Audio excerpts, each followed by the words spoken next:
Sejam bem-vindos a mais uma aula do curso de Programação com Python.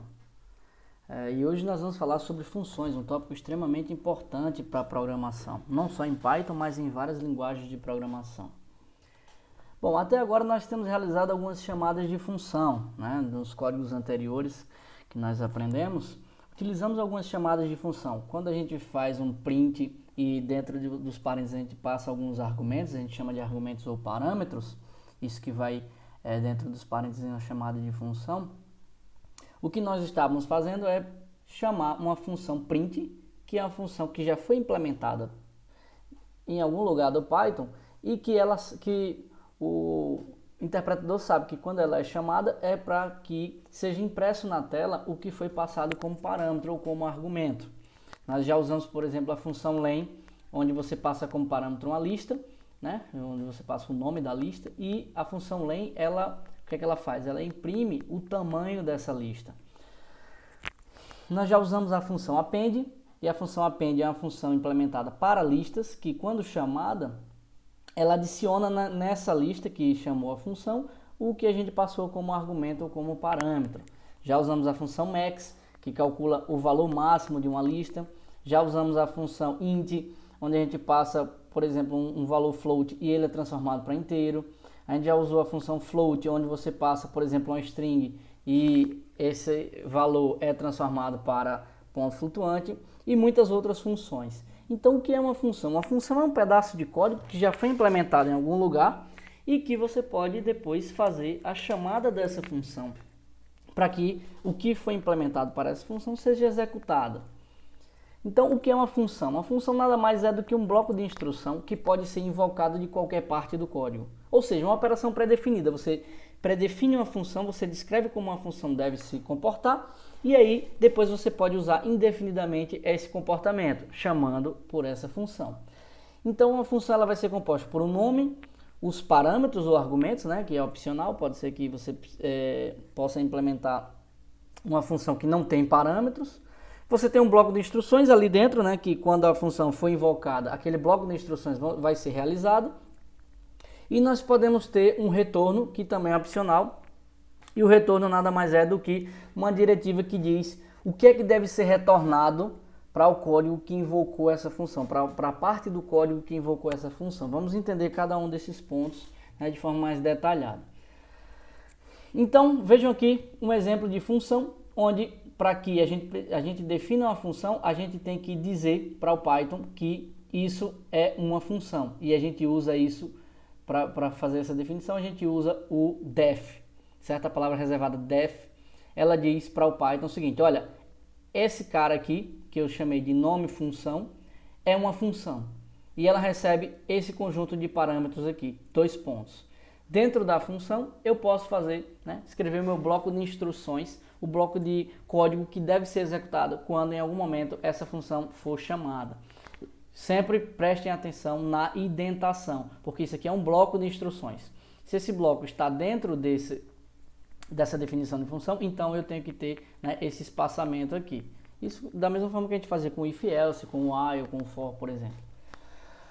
Então, o def indica o início de uma função, né, a definição de uma função. Os parâmetros são os valores que serão utilizados na função. Se a gente precisar de alguns parâmetros, a gente vai definir aqui, e a gente precisa observar essa indentação. Como é que eu faço depois para chamar uma função que já foi previamente definida? É só chamar pelo nome da função e passar a lista de parâmetros que eu quero passar para essa função. Veja, pessoal, que essa lista de parâmetros, ou enfim, esse conjunto de parâmetros, é uma forma de o código se comunicar com a função que foi previamente definida. Certo? É como se a gente passasse algumas informações para a função dizendo o seguinte: olha, processa essas funções, essas informações para mim, por favor. Então vejam, por exemplo, uma função de boas-vindas. Dentro do meu código eu preciso ter uma função de boas-vindas que recebe o nome do usuário, e aí eu imprimo, né, alguma mensagem que seja personalizada para aquele usuário. Então eu vou definir a função que eu vou chamar de boas-vindas. Para fazer isso eu uso def. Boas-vindas foi o nome que eu dei, eu posso dar qualquer nome. Lembrando que eu tenho que respeitar a mesma regra de nomenclatura para variáveis, é a mesma regra para funções, certo? Tem alguns caracteres especiais que eu não posso utilizar, não pode começar com número, etc. E aí eu preciso como parâmetro para essa função o nome do usuário. para o qual eu vou exibir as boas-vindas. E aí dentro da função, o que é que eu vou fazer? A única instrução que eu tenho aqui é uma instrução que imprime na tela uma mensagem. Então eu passei no bloco de instruções eu coloquei só a função print e aí eu tenho uma mensagem aqui, seja bem-vindo, olá, seja bem-vindo ao sistema. E aí o nome do usuário. Ou seja, em algum momento que essa função boas-vindas for chamada com o nome de usuário, né, uma string que representa o nome de um usuário, ela vai ser invocada e aí o que vai ser executado? Print, olá, nome do usuário, seja bem-vindo ao sistema, nome do usuário, certo? Por exemplo, se for chamado boas-vindas e entre parênteses como parâmetro Rodolfo, né? A string Rodolfo, então vai ser impressa na tela. Olá, Rodolfo, seja bem-vindo ao sistema. Então, essa função vai ser invocada. Quando ela for invocada, ela vai ser executada exatamente como ela foi definida, certo? Então vamos ver um exemplo um pouquinho mais interessante. Digamos que eu quero implementar uma calculadora. Dentro do meu programa, eu preciso realizar algumas funções aritméticas básicas. E como essas funções são muito corriqueiras, eu sempre estou repetindo essas funções, nada mais adequado do que definir explicitamente funções que realizam essas operações. Então, eu vou criar algumas funções, uma para cada operação dessa, e elas vão receber como parâmetros dois valores numéricos, né, para realizar uma soma, subtração, multiplicação ou divisão. Como é que eu faço para implementar isso aí? Ora, eu posso definir a função soma, que eu vou chamar de soma mesmo, né, então eu faço def soma, e eu vou receber como parâmetros num1 e num2. Vejam que os parâmetros, pessoal, a nomenclatura dele é a nomenclatura de variável normal, comum. Por quê? Porque no momento que eu fizer a chamada de função, vai ser atribuído a num1 o primeiro parâmetro que foi passado lá, vai ser atribuído a num2 o segundo parâmetro que foi passado lá quando a função foi invocada. E aí quando ela foi invocada, o que é que vai ser realizado? Tudo que está dentro do bloco, que é basicamente imprima o resultado de num1 mais num2. Para a subtração, eu vou definir a função que eu vou chamar de subtração, que vai receber também dois parâmetros, num1 e num2. E quando ela for invocada, ela vai imprimir o resultado de num1 menos num2. Para a multiplicação, eu vou receber também dois parâmetros, e o que eu vou fazer quando a função for invocada? Imprimir num1 vezes num2. E para a divisão, mesma coisa, né? Eu vou definir def divisão, e aí eu vou fazer num1, num2, usar a lista de argumentos, e quando essa função for executada, eu vou chamar as instruções que estão aqui dentro, que é print num1 dividido por num2. Uma função ela pode também retornar um valor após a sua execução, certo? E esse valor de retorno ele vai ser enviado para o ponto onde a função é invocada. Isso é uma coisa extremamente importante na construção de código, na construção de programas. Por quê? Porque às vezes você precisa que a função receba alguns parâmetros, realize algum processamento desses parâmetros ali dentro e depois dê um retorno para o local onde ela foi invocada, certo? Porque se você não faz isso, todas as variáveis que foram manipuladas dentro da função, elas são perdidas após a execução da função. Então, se você precisa que algum resultado seja dado após a invocação daquela função, você faz, o uso do valor de retorno. Então, para fazer isso, a gente utiliza o comando return, a palavra reservada return. E aí, depois do return, o valor que você quer retornar, a variável, a lista, o que quer que seja, certo? Você pode retornar para o ponto onde a função foi chamada. Por exemplo, para o caso da nossa calculadora, ao invés de simplesmente imprimir na tela o resultado, pode ser que a gente precise desse resultado, certo? Para que esse resultado seja utilizado no ponto onde ele foi, onde a função foi chamada. Então, por exemplo, no caso da soma, eu posso fazer, olha, para a minha função soma, o que é que eu vou realizar? Eu vou criar uma variável resultado que recebe a soma do num1 mais num2 e eu retorno esse resultado aqui. Fazer a mesma alteração para a subtração, certo? Para a multiplicação e para a divisão. Então, toda vez que essa função for chamada multiplicação, por exemplo, eu passo como parâmetros dois números. E aí, dentro da função, o resultado, uma variável resultado é criada. Num1 vezes num2, o resultado disso é salvo nesse espaço de memória e esse valor aqui é retornado para o ponto onde a função foi chamada.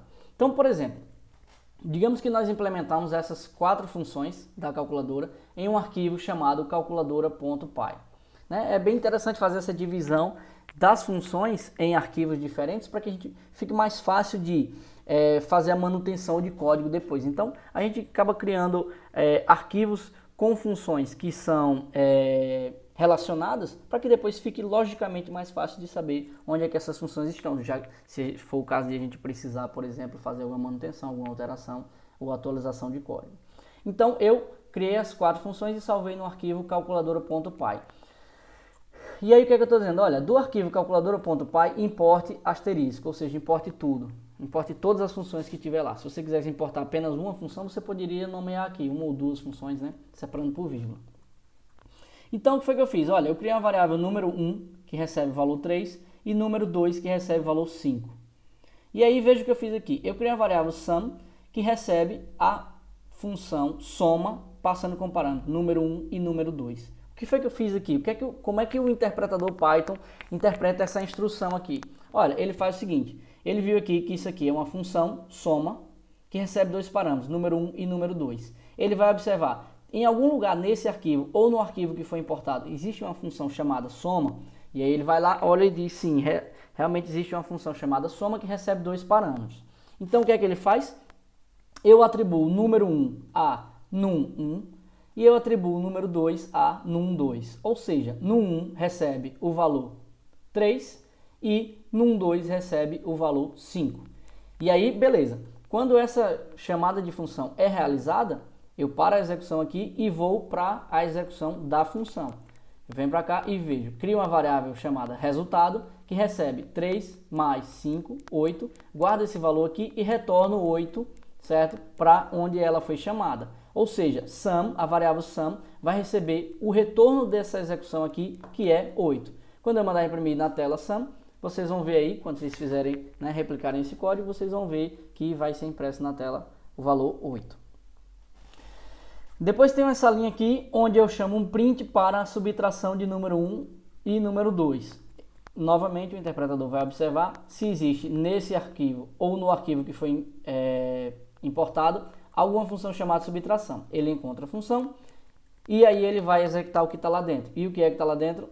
Num1 recebe 3, num2 recebe 5. Cria a variável resultado. Resultado recebe 3 menos 5. O resultado vai receber o valor menos 2. E aí esse menos 2 é retornado para o ponto onde a função foi chamada. Como ela já foi chamada dentro de um print, o resultado disso aqui, que é menos 2, vai ser impresso na tela. Pessoal, se não houvesse explicitamente o return, o que é que aconteceria? A função ela iria executar normalmente, eu ia criar uma variável chamada de resultado, resultado receberia 3 menos 5, que dá menos 2, esse valor menos 2 ia ser guardado em resultado e pronto, certo? Esse valor seria perdido na memória, porque, né, no ponto onde foi chamado, não haveria nenhum retorno, não encontraria nenhum retorno, então nada seria impresso na tela. Depois eu pedi para realizar um print da multiplicação do número 1 mais a soma, que é esse valor que está aqui, certo? O número 1 é 3, a soma era 8, 3 mais 8, quer dizer, 3 vezes 8, né, que é o que vai ser a execução da multiplicação. 3 vezes 8 vai dar 24, esse valor vai ser guardado em resultado, esse resultado vai ser retornado para esse ponto, vai ser impresso o valor, né, que está em resultado, que é 24. E depois eu pedi, né, para ser impresso na tela o resultado da função divisão, passando comparando a soma e a multiplicação do número 1 e a soma. Vejam que interessante, eu fiz várias chamadas de função aqui. Como é que o interpretador Python interpreta isso aqui? Ele vai tentar resolver primeiro, né, essa multiplicação aqui. Então o que é que vai ser feito? Olha, multiplicação do número 1, 3 mais a soma, que é 8, vai dar 24. Esse 24 é retornado para esse ponto e aí eu tenho a divisão da soma mais, quer dizer, a divisão da soma com a multiplicação. Então, vai ser a divisão de 8 dividido por 24. O resultado disso vai ser impresso na tela. É assim que é feito, né, a execução da chamada de função. Então, essa função é chamada e a execução do programa principal para. Eu volto lá na função, ela executa o bloco de código que está aqui, o resultado vem para cá, eu executo a nova função aqui, né, volto para lá, executo o que está dentro do bloco e o resultado disso é retornado para cá e aí eu continuo com a execução, que é o print. Certo? Quais são as principais vantagens do uso de funções? Primeiro, agrupar instruções. Porque assim, se você precisa repetir código várias vezes, né, que é o que muitas vezes o pessoal faz, copia e cola um trecho de código que precisa ser executado, você acaba fazendo com que uma mesma operação seja replicada em várias partes do código, quando elas poderiam simplesmente ser implementadas uma única vez, né, de forma agrupada, dentro de uma função. Isso ficaria logicamente mais correto, né, até porque se você precisar, né, como a lógica das tarefas é centralizada em um único lugar, se você precisa fazer alguma manutenção no código, ou seja, atualizar como uma operação deve ser realizada, por exemplo, fazer uma correção de um problema que está acontecendo, você não vai precisar fazer isso em várias partes do código. Você vai diretamente onde a operação está implementada, ou seja, na função que foi definida, e aí eu faço a manutenção do código ali. E aí eu evito reescrita de código e facilito a manutenção desse código. Por exemplo, vejam o que acontece se eu chamar aqui a função divisão, dividindo, recebendo como parâmetro número 1 e número 2. Vejam que agora eu alterei, os valores foram atribuídos a número 1 e número 2. Número 1 recebeu o valor 3, número 2 recebeu o valor 0. Divisão 3, 0. O que é que vai acontecer? Eu paro a execução desse bloco, dessa instrução, e vou resolver a divisão primeiro, certo? E aí o interpretador vai lá ver como é que a divisão está implementada. Olha, recebe dois números, aqui foi 3, aqui foi 0. Realiza essa operação. 3 dividido por 0. Qual é o problema aqui? Qual é a divisão por 0? Como é que se resolve divisão por 0? Isso vai dar erro. Por quê? Porque não existe divisão por 0, o interpretador não vai conseguir executar essa instrução. E aí você, durante a implementação, você percebeu, né, já nos primeiros testes que tem esse problema. Olha, quando o número 2 é 0, eu tenho esse problema. Beleza. Eu preciso fazer uma atualização nesse código para verificar. Olha, se o segundo parâmetro for 0, aí a gente tem que tratar de alguma forma, ou exibir uma mensagem de erro, né, mais amigável para o usuário, enfim, ou gerar o valor 0, enfim, alguma decisão que você vai tomar. Se você tivesse replicado esse código da divisão em vários lugares, você ia ter que fazer a manutenção em todos eles para corrigir esse problema. Como você simplesmente definiu uma função de divisão e você usou ela em vários lugares, você só precisa fazer a atualização nela. Então eu vou lá na minha função divisão e eu faço a seguinte verificação. Se o num2 for diferente de 0, ou seja, esse cara aqui não é 0, então eu posso realizar a operação normalmente. Se não, eu vou dizer que o resultado é 0. Veja que foi a decisão que eu tomei aqui. Você poderia tomar uma outra decisão, que seria uma mensagem amigável para o usuário, pedir para ele digitar novamente o segundo número, enfim, você vai tomar essa decisão, certo? Mas a lógica aqui eu só preciso alterar isso aqui. E aí se eu tivesse várias chamadas para a função divisão, todas elas estariam corretas agora porque eu já resolvi, né, esse problema. Então isso é uma vantagem muito grande do uso de funções. Então vejam esse exemplo mais completo e bem interessante. Todo mês uma empresa precisa calcular o quanto de imposto de renda de seus funcionários ela irá repassar para a Receita Federal. Então imagine que cada funcionário tem um salário e aí eu tenho que repassar, né, uma parte desse salário em imposto de renda para a Receita. Quais são as regras? Digamos que as regras sejam as seguintes, as regras são fictícias, obviamente. Se o funcionário ganhar até R$ 1.500, ele está isento de pagar imposto, então não precisa recolher imposto de renda desse funcionário. Mas se ele ganhar acima disso, então eu vou precisar recolher 27% do imposto sobre esse salário. Ou seja, o quanto o funcionário receber, eu tenho que tirar 27% disso e repassar para a Receita. Essa é a lógica do problema aqui. Então, o que é que eu vou fazer? Eu vou criar uma lista com os salários dos funcionários e eu preciso calcular o imposto de renda para cada funcionário. Então vejam que eu não vou repetir esse cálculo para todos os funcionários. Qual é a ideia mais correta, né? A ideia mais adequada, mais elegante? Eu vou criar uma função que recebe como parâmetro o salário do funcionário e que retorna o quê? A porcentagem, o valor do imposto que vai ser retido sobre aquele funcionário, sobre aquele salário. Então, como é que eu faço isso? Olha, eu defini uma função chamada de calcular imposto, que recebe como parâmetro o salário do funcionário. E aí eu implemento a lógica do negócio aqui. Se esse salário for menor ou igual a 1.500, significa que o imposto é 0. Se não, ou seja, se é maior do que 1.500, então o imposto vai ser 0,27, né, 27%, vezes o salário que foi passado como parâmetro. E aí eu retorno esse imposto para onde a função foi chamada. Então aqui eu posso criar uma lista de salários, né? Funcionário 1 recebe 1.200, funcionário 2 1.350, 1.800 e por aí vai. E aí, para cada salário, né, eu criei um laço aqui que vai iterar sobre todos os salários. Para cada salário, na lista de salários, aqui seria lista de salários, certo? Eu vou imprimir o quê? A chamada da função calcular imposto para cada um desses salários, certo? Então, o que é que vai ser feito? Eu pego o primeiro salário aqui e chamo na função calcular imposto para salário, 1.200. 1.200, né, é menor que 1.500? Sim, menor ou igual. É menor ou igual. Então, o imposto é zero, eu não faço nada aqui no else e eu retorno zero. Para o segundo salário, 1.350, eu chamo a função para 1.350, 1.350 também é menor ou igual a 1.500, imposto é zero, retorno zero, imprimo zero. Terceiro salário, 1.800. Vem para cá. 1.800 é menor ou igual a 1.500? Não. Então, o imposto recebe 0,27 vezes 1.800 e o resultado disso vai ser impresso na tela. E assim sucessivamente para todos os salários. Pessoal, tentem replicar esses códigos para vocês lidarem com possíveis erros que possam acontecer. Lembrando que aqui seria lista salários e não somente salários, certo? Então, qual a vantagem de se usar essa função aqui, ao invés de fazer esse processamento para cada um dos funcionários, né, em várias partes do código onde for necessário calcular o imposto? Se a lógica do negócio muda, basta alterar a função do cálculo do imposto. Digamos que a isenção agora é somente para quem ganha até R$1.000. Então, houve uma mudança no governo e o governo disse o seguinte, olha, a isenção que era de 1.500 agora é só até 1.000. Quem ganha até 1.000 não paga imposto. Acima disso, vai pagar. E a alíquota de imposto passou a ser 32% ao invés de 27%.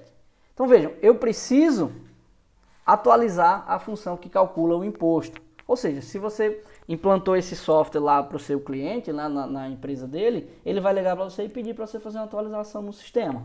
E o que é que você vai fazer? Você vai voltar nesse código e fazer a alteração necessária. Se você tivesse replicado esse código em várias partes do programa, você ia ter que localizar cada uma delas e fazer a alteração na lógica. Como você espertamente definiu uma função para isso, certo? Você só precisa ir lá na função onde ela está definida e fazer a atualização. Ou seja, se o salário agora for menor ou igual a 1.000, o imposto é zero. Se não, o imposto vai ser 0,32 vezes o salário. Essa é a regra do negócio, certo? Então, tentem executar esse código aí e vejam o que acontece. Vejam outro exemplo, bem parecido e bem interessante. Uma empresa precisa calcular o pagamento dos seus funcionários. E aí todo mês são contadas as horas trabalhadas por cada funcionário. Então, assim, cada funcionário, os funcionários não têm salário fixo, mas eles recebem por hora trabalhada. E aí cada funcionário tem um valor a ser pago por hora trabalhada, né? O valor da hora é o mesmo para todo mundo e o que vai variar é a quantidade de horas que cada um trabalhou. Só que aí tem o seguinte, a lógica do negócio. Se a quantidade de horas trabalhadas excede 40 horas, então é preciso calcular a hora extra, certo? Então, o valor da hora até 40 horas é um valor, e se as horas que passam que excedem 40, você tem que pagar 1,5 vezes a hora comum, certo? Por quê? Porque aí já se trata de hora extra. Então, você vai criar uma função que recebe a quantidade de horas que o funcionário trabalhou e o valor da hora, e você vai calcular quanto aquele funcionário deve receber. Certo? Então, tentem fazer isso, implementar essa solução antes, certo? Pausem o vídeo, tentem implementar e depois vocês voltem aqui para ver a solução. Qual é a ideia? Eu criei uma função calcular salário que recebe a quantidade de horas trabalhadas e o valor da hora. E aí eu criei uma variável salário que recebe zero, né? Para que eu possa armazenar nesse salário as horas. E aí o que foi que eu fiz? Se a quantidade de horas for menor ou igual a 40, ou seja, o cara trabalhou menos de 40 horas, então o salário dele vai ser a quantidade de horas vezes o valor da hora. Se ele trabalhou 40 horas e o valor da hora é 10, então o salário dele vai ser 40 vezes 10, não tem hora extra. Se não, se ultrapassou as 40 horas, o que é que eu tenho que fazer? Bom, ele vai receber 40 vezes o valor da hora normal, né? Que são as 40 horas normais, ele recebe o valor normal, mais a quantidade de horas que ele trabalhou menos 40, ou seja, eu calculei aqui o excedente, digamos que ele trabalhou 45 horas. Então, 45 menos 40 são 5 horas extras, vezes 1,5 vezes o valor da hora, né? Porque agora essas 5 horas valem 1,5 vezes a hora normal. Beleza, defini essa função. Agora, para cada funcionário aqui, né? Para cada quantidade de horas trabalhadas, eu posso chamar a função calcular salário para esse funcionário. E aí eu disse aqui que o valor da hora vai ser R$40 para todo mundo, certo? Então, para cada hora na lista de horas trabalhadas, eu vou imprimir, calcular salário para aquela quantidade de horas e para o valor que eu vou pagar por hora, certo? Então, pessoal, vou deixar aqui alguns exercícios para vocês. Em uma videoaula posterior, eu vou discutir as soluções desses exercícios com vocês, mas é importante que vocês tentem aí, certo? Para que vocês consigam se habituar a programar.